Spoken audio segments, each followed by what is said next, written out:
Good evening, and it's great to have you with us here on another night of consequential news in this fight against the coronavirus. You will hear tonight from patients across this country, their symptoms, the doctors and nurses, what's being seen in the hospitals. And tonight in New York City, at least 13 patients dying from this at the same hospital. New York's governor saying today, given the numbers, given what they're seeing, they do not expect this to peak for about 3 weeks. And of course, this is one of the first hotspots, New York. Other communities will come next. Tonight, in just 1 week's time in this country, we've gone from 7,700 reported cases to more than 62,000. Nearly 900 people have died. At least 26 states have taken emergency measures to slow the spread. More than half of all Americans under those stay-at-home orders. New York State seeing an increase of 5,000 cases in just 24 hours, the majority in New York City. And tonight, as part of the emergency response, of course, the city is now preparing for the surge, the peak still weeks off, and preparing for the worst. This makeshift morgue going up outside Bellevue Hospital. Across the country tonight, reports testing is still hard to get in many places, only the very ill, and reports of people waiting several days for results. The National Guard at this site in Chicago. And sailors on board the U.S. Navy hospital ship Mercy preparing to receive patients when they dock in Los Angeles in the coming days. Tonight, the symptoms from this, we hear from those patients across the country. The biggest stimulus bill ever. How much will checks be worth? Sent to millions of Americans, and how long will unemployment be extended? Again, we take you through this one step at a time, one day at a time, and Tom Yamas leads us off from New York tonight. Tonight, a grim sign this pandemic is far from over. Teams setting up a makeshift morgue outside of New York's Bellevue Hospital, something they did during 9/11 and Hurricane Sandy. Overnight, at least 5,000 new cases in the state. At one hospital alone, 13 people dying in just 24 hours. The hospital saying the virus is taking a terrible toll. But tonight, one sliver of hope. Extreme social distancing measures may be working. The rate of hospitalization slowing slightly. This is a very good sign and a positive sign. Again, I'm not 100% sure it holds or it's accurate, but the arrows are headed in the right direction. But Governor Cuomo says we're still weeks away from hitting the peak in New York City, a scenario which could collide with the president's new timeline, proposing to ease restrictions by Easter Sunday. That's April 12th. What a great timeline this would be. Easter is our timeline. What a great timeline. But even the nation's top health experts recommending not committing to any date. That's really very flexible. We just had a conversation with the president in the Oval Office talking about, you can look at a date, but you got to be very flexible. And on a literally day by day and week by week basis, you need to evaluate the feasibility of what you're trying to do. New York, the epicenter in the U.S., still in need of more space and more supplies. 4 field hospitals underway and still a need for those critical life-saving devices, ventilators. The governor announcing 11,000 are on the way, but he needs a total of 30,000.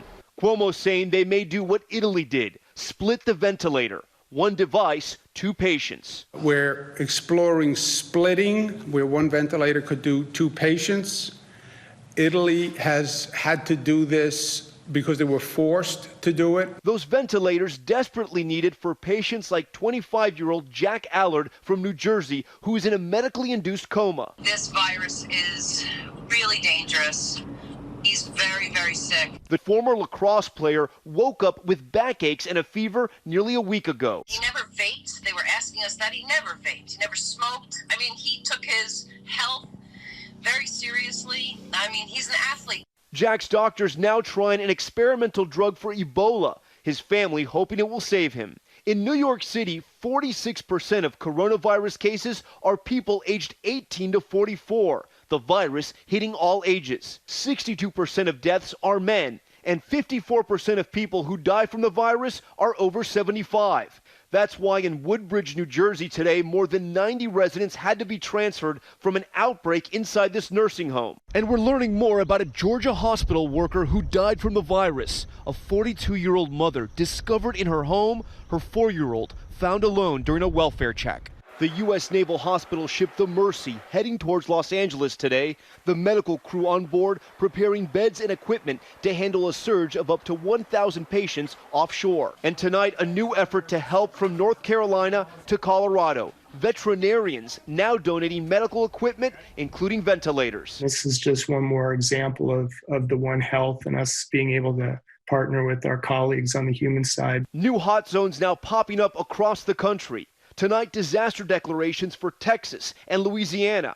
In New Orleans, Mardi Gras, just weeks ago, a celebration with massive crowds and days of partying may be one reason the coronavirus is now spreading faster here than anywhere else on the planet. My EMS department, over 50% of my people are now on quarantine. The state can no longer go on without without federal assistance at this time. And the virus now taking its toll on first responders. It's very personal. Each and every day I get a report and the numbers climb. In New York, more than 200 members of the NYPD have been infected with the virus. In Detroit, at least 2 officers have died. And for the army of Americans working to keep up with a new surge in home deliveries, cases of the virus now reported in 9 Amazon warehouses. This is really being felt across this country. Back with Tom Yamath tonight. And Tom, we saw the images of that temporary morgue you just reported on being set up outside the hospital you're live at tonight. And we, of course, want to reassure the audience this is still just as they prepare for the worst, knowing that this peak, as the governor said today,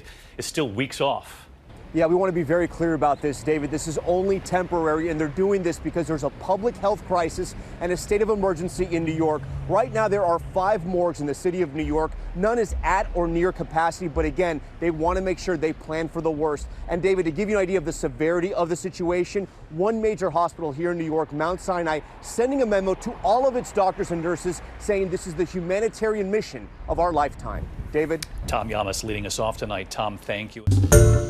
Hi, everyone. George Stephanopoulos here. Thanks for checking out the ABC News YouTube channel. If you'd like to get more videos, show highlights, and watch live event coverage, click on the right over here to subscribe to our channel. And don't forget to download the ABC News app for breaking news alerts. Thanks for watching.